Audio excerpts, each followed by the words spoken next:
오늘 본문은 어제 13일자 본문 사도행전 15장 1절부터 11절까지 내용과 이어지는 내용인데요.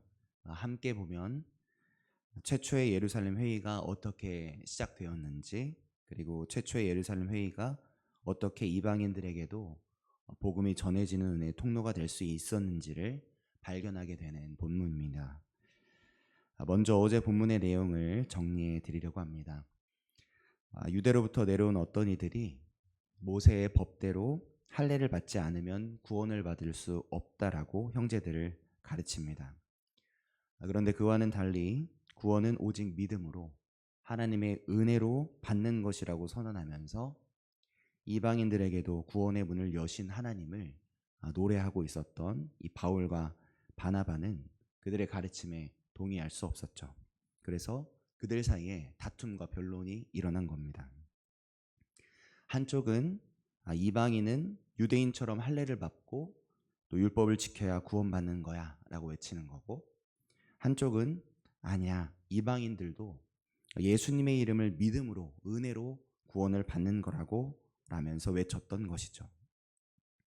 이렇게 그들 사이에 다툼과 변론이 생기니까 그 형제들은 이 문제를 어떻게 해야 할지를 결정해 달라고 예루살렘에 있는 권위 있는 사도들, 예수님의 제자들에게, 그리고 권위 있던 장로들에게 이 바울과 바나바를 보냅니다.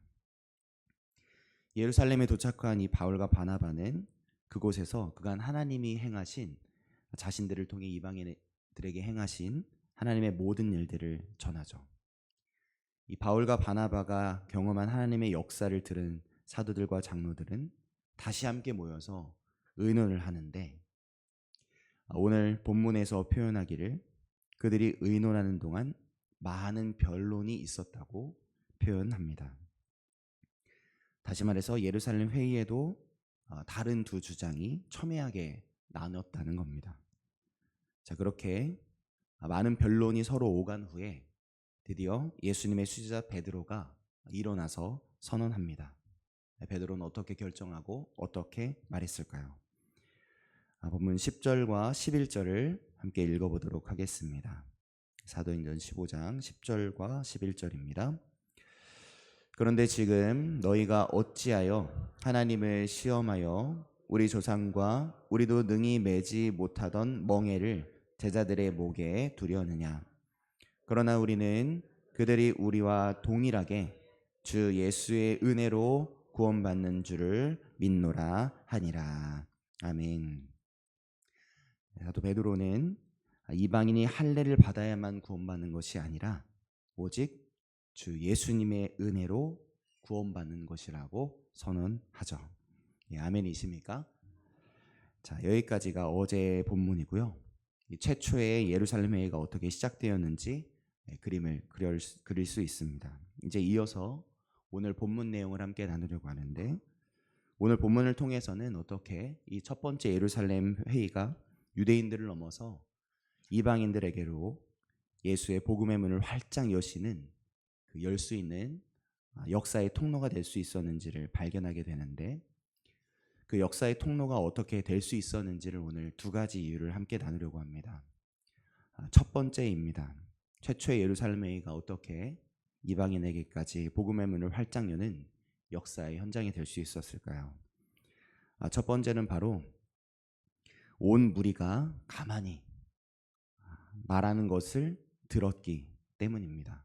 한마디로 표현하자면 예루살렘에 모인 그 회의로 모인 이들이 다른 사람들의 말에 경청하는 태도를 가지고 있었기 때문이었다는 것이죠.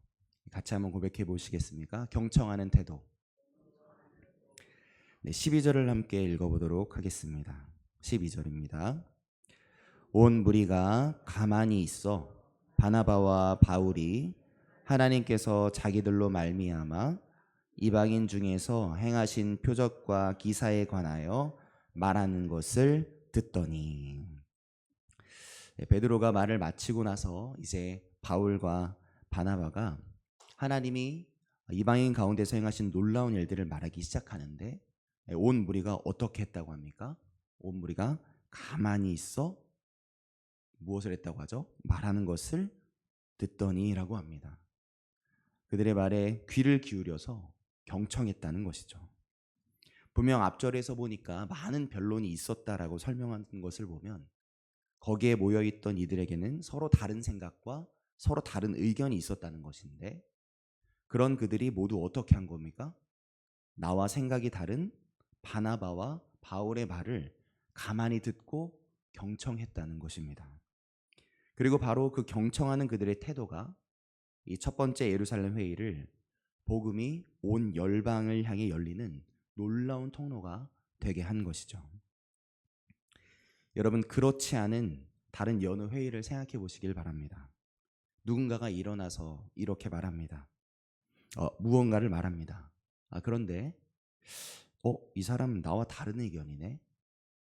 저 사람 나와 다른 색깔이네. 라고 싶은 생각이 들면 어떻게 되죠? 곧바로 인상부터 구겨지잖아요. 그것도 모자라서 그가 말을 꺼내자마자 얼른 손을 벌쩍 들고 의장, 의장 하면서 소리치며 화내기 바쁜 모습. 보통 그런 모습을 보게 되지 않습니까? 그렇게 내가 가진 생각만 정답이라고 여기면서 다른 사람의 의견을 들어줄 생각이 전혀 없는 이들이 모여있는 그런 회의라면, 경청하지 않으려는 사람들이 모여있는 그런 회의라면 그런 회의에서 무슨 선하고 무슨 좋은 결과를 만들어낼 수 있겠습니까? 그저 내 생각, 그저 내 이익만이 먼저라 다른 이의 말을 들을 생각이 없으니까 그저 다툼만 생길 뿐이고 그저 서로에게 상처만 남기는 정말 없는 게 나았을 쓸모없는 회의가 될 뿐이겠죠.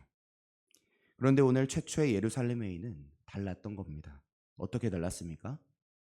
그곳에 모인 온 무리들은 바나바와 바울의 말을 가만히 귀 기울여 듣는 겁니다. 경청했습니다. 그래서 어떻게 됐습니까?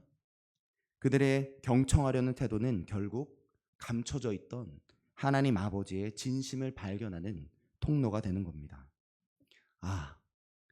당시 사랑받을 자격이 없다 여겨졌던 저 이방인들에게도 하나님 아버지는 우리와 똑같은 사랑과 은혜를 부어주시려고 하시는 거구나 라는 것을 경청하는 중에 발견하게 될 수 있었던 것이죠.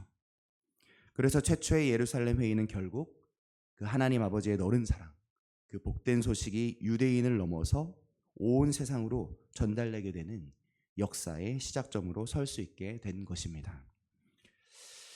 오늘날 우리는 어떤 모습으로 서 계십니까?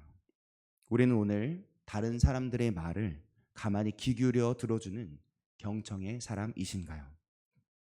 아니면 상대방이 말하기도 전에 벌써부터 인상을 쓰면서 듣지 않으려고 하시는 사람이신가요? 초대교회 회의를 하나님의 역사의 현장으로 세웠던 경청했던 이들처럼 저와 여러분이 만수교회 안에서 다른 사람들의 말을 경청해주는 사람들이 되어주시길 바랍니다. 바로 그 경청으로부터 하나님 아버지의 진심을 발견하는 사람들, 하나님의 더 넓은 사랑의 강물이 굽이굽이 흐르게 하는 축복의 통로가 다 되어주시길 예수님의 이름으로 축복합니다. 자, 마지막 한 가지만 더 나누려고 합니다. 이 최초의 예루살렘 회의가 어떻게 복음의 문을 활짝 여는 역사의 현장이 될 수 있었을까요? 그 두 번째 이유는 바로 예루살렘 교회의 지도자였던 야고보의 공동체를 배려하는 한마디 때문이었습니다. 또 한번 같이 고백해 주시겠습니까? 공동체를 배려하는 한마디. 네, 감사합니다. 여기서 야고보는 동일한 이름을 가진 예수님의 제자 야고보가 아니라 예수님의 친동생 야고보인데요. 이 야고보는 예수님의 12사도에는 포함되지 않지만 부활하신 예수님을 만난 후에 신앙을 갖게 되었고 또 이후에 초대교회의 사도들로서 권위와 직분을 인정받아서 이 예루살렘 교회의 지도자가 된 찐 믿음의 사람이었습니다.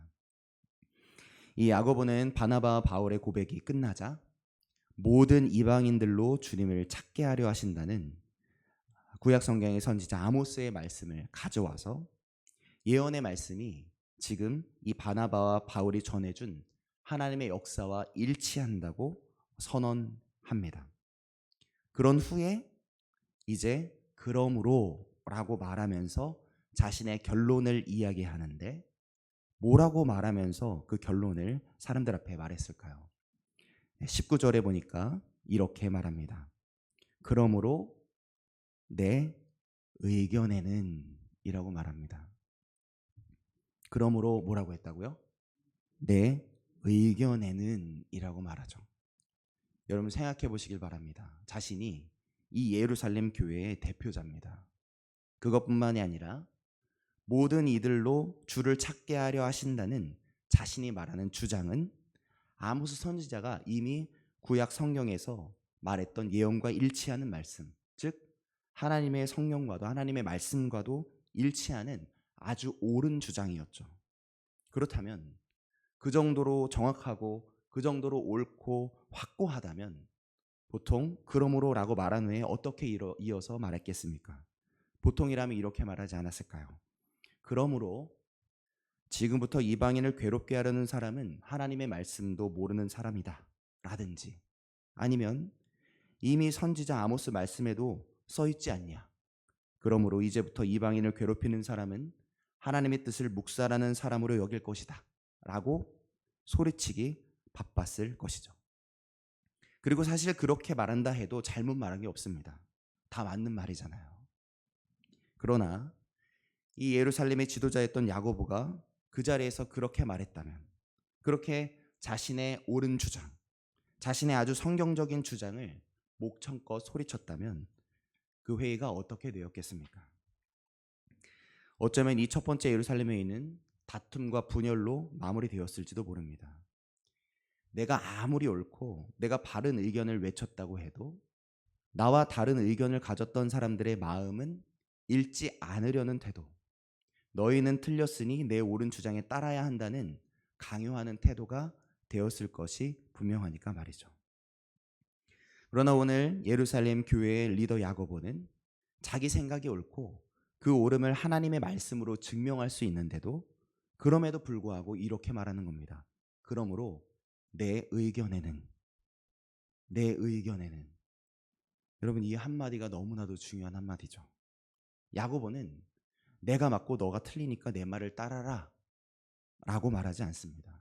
내 말이 정답이고 진리입니다 라고 단정하지도 강요하지도 않죠.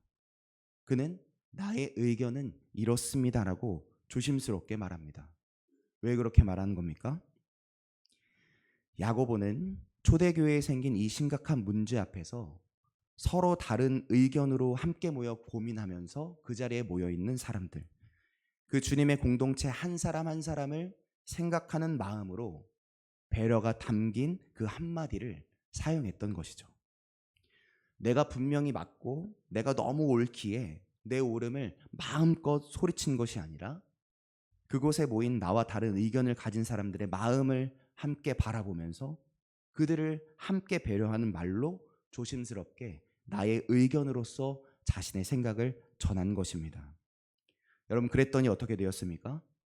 당시 다른 의견을 가졌던 사람도 그의 배려가 담긴 그 한마디 때문에 서운해하거나 마음 상하지 않을 수 있었을 것이요, 오히려 그렇게 더 깊은 고민과 공감을 만들어낼 수 있는 여유와 틈을 만들어낼 수 있었을 것이고, 그리고 그의 공동체에 대한 그 배려가 담긴 그 한마디가 결국 26절에서 밝히고 있듯이 첫 번째 예루살렘 회의를 거쳐 이 바나바와 바울을 기쁨으로 파송하기를 만장일치로 결정하게 되는 역사의 통로가 되었다는 것을 우리는 알게 됩니다. 여러분, 이제 우리들의 차례입니다. 오늘날 우리가 사는 이 시대는 나의 옳음을 더 크게 소리치느라고 다른 사람들의 생각을, 의견을 묵살하고 무시하고 열심히 손가락질하는 것이 상식인 시대에 살고 있죠. 내 옳음을 피력해서 더 많은 사람들에게 선택되는 것이 승리이고 내 옳음이 관철되는 것만이 성공이라고 여기는 시대가 되었습니다. 그러나 오늘 우리는 이 하나님의 말씀 속에서 진짜 승리가 무엇인지를 다시 깨닫게 되는 것이죠. 내 옳음을 더 크게 소리쳐서 확실히 관철시키는 것이 승리가 아니라 내 옳음보다 먼저 하나님의 공동체를 생각하며 나의 큰 오름도 나의 작은 의견이라고 고백하며 배려할 줄 아는 겸손, 그 한마디가 진정한 승리라는 것을, 나만 행복한 것이 승리가 아니라 나와 너와 그리고 우리 공동체 모두가, 그리고 더불어 우리 모두를 사랑하시는 하나님이 함께 행복해 하시는 것이 진정한 승리요 성공이라는 것을 깨닫게 되는 것입니다. 이 자리에 모인 저와 여러분이 바로 그런 배려의 사람으로 서주시길 예수님의 이름으로 축복합니다. 정리하겠습니다. 이 자리에 모인 저와 여러분은 이런 사람이 되어주시길 바랍니다. 첫째, 나와 생각이 다르더라도 가만히 귀 기울여 듣는 경청의 태도로 날마다 하나님의 마음을 더 깊이 발견해가는 사람들이 되어주시길 바랍니다. 둘째, 나의 분명하고 확실한 옳음을 오히려 나의 의견으로 낮출 수 있는 배려로 결국 교회 공동체를, 우리 모두를 하나님이 바라시는 뜻 가운데로 나아가 만장일치가 되게 하는 참된 승리의 사람들이 되어주시길 바랍니다. 그 복된 축복의 통로와 같은 사람들이 바로 이 자리에 모인 우리 모두, 우리 만수교회 모두 되어주시길 예수님의 이름으로 축복합니다. 아멘. 기도하시겠습니다.